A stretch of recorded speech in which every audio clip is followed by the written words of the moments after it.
if you do zero trust correctly, you're not having a conversation around SASE or SSE as certain analyst firms may have you believe.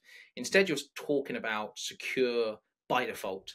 And for me, that therefore enables profound transformations that previously either weren't possible or weren't viable.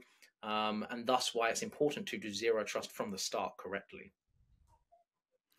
So it sounds like zero trust, and I've had several people talk about this already. But from your perspective, zero trust is very all inclusive. So you're taking a very much tops down approach to doing this, right? Because it touches every aspect of your OT or IT environments. Is that what I'm hearing you say? Yes and no. And the reason I would say the no is because, again, I am opinionated through the company and the projects I work on. But we have an internal mantra, which is permissionless innovation. And let's take an example.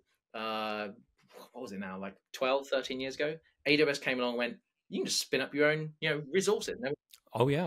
That's Yeah. crazy. No one wants that. And now you look back, you're like, well, it was obvious. Oh, as a developer, we all wanted it. And we have the same idea of permissionless innovation and ability for developers to make their applications secure by default.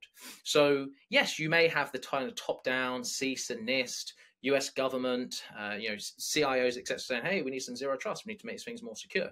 But simultaneously, our mantra is let's make the best zero trust networking platform, but let's give it away for free and open source. Let's make it so that developers can just pick it up. And in fact, we had someone on our discourse the other day. It was like, I love this project because now I can just build stuff, and I don't have to worry about managing firewall ports or going to the network team or the security team because I make my application secure by default. And so you need the top down, the regulations, the pushing into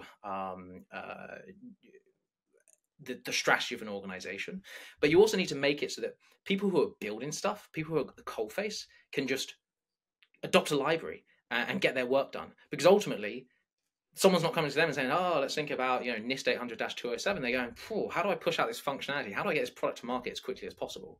And by being able to create secure by default, they can just focus on their features and boom, boom, boom, boom, boom, get the features out.